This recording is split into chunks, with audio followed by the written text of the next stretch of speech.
শাকিব খানের সাথে এখন কি আমার যায় ক্যামেরায়? আমার কিন্তু যায় না। এটা আমি এটা কিন্তু মনে করি যে একটা সময় থাকে, আমার যে সময়টা ছিল, আমার বয়সটা যেটা ছিল, আমার তার সাথে অভিনয় গেছে, স্ক্রিন শেয়ার করেছি, বাট এখন তো এটা স্বপ্ন দেখা উচিত, বয়সের জন্য না। মানে ব্যাপার হচ্ছে যে যেখানে তার তো আরো জুনিয়রদের সাথে সে কাজ করতেছে না, আমি তো তাদের থেকে একটু সিনিয়র, এটা ডিজার্ভ করা উচিত না, আমার আশা করাটাও উচিত না।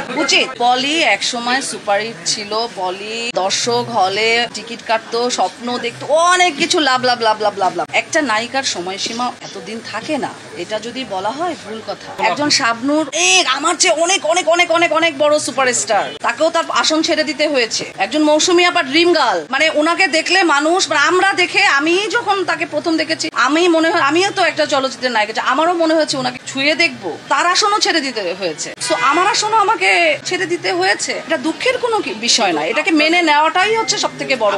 আমরা কেন যাই, যারা অভিনেতা অভিনেত্রী তাদের কিন্তু অবশ্যই মানে একটা সুন্দর একটা ব্রেন আছে, আল্লাহ প্রদত্ত। সবাই সিনেমার নায়ক নায়িকা হইতে পারে না। ধরেন যে কোটি কোটির মধ্যে একজন হচ্ছে, একজন প্রধান নায়িকা হিসেবে আমি ফিট না, তাহলে আমি নিজেই কেন ইনভেস্ট করব আমার নিজের প্রতি, আর প্রডিউসার কেন আমার প্রতি ইনভেস্ট করবে? অনেক সুন্দর সুন্দর নায়িকা আছে, অনেক সুন্দর সুন্দর নায়ক আছে, তারা হবে, তাদের কাস্ট করা হবে, তাদের ঝলক আমরা দেখবো, আমাদের ঝলক তো আমরা দেখিয়েছি।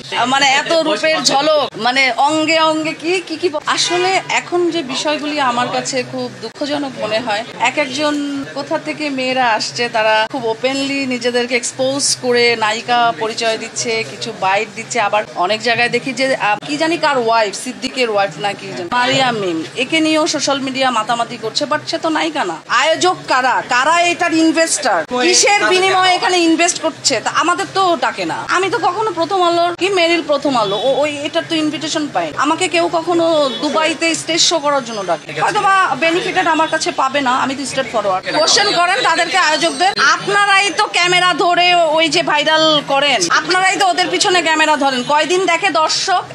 একদিন দেখে, পরের দিন সমালোচনার ঝড় বয়ে যায়, পরের দিন ভুলে যায়। কিন্তু আমি পলি তো আসি, আমি তো কতদিন ছিলামই না, আড়ালে ছিলাম, তারপরে তো দর্শক ভুলে নাই। আমি মনে করি বাংলাদেশ যেহেতু মুসলিম একটি কান্ট্রি, এখানে আমি যেরকম, আমি পর্দায় অবশ্যই অনেক কমার্শিয়াল ভাবে নিজেকে উপস্থাপন করেছি, বাই প্রফেশনাল, আমার যেহেতু প্রফেশন, বাট ব্যক্তি পলি আমি চেষ্টা করি নিজেকে, যেহেতু মুসলিম একটা কান্ট্রি, সংযত হয়ে নিজেকে প্রেজেন্ট করা। তো আমি মনে করি যে ইন ফিউচারে সবারই এরকম হওয়া উচিত।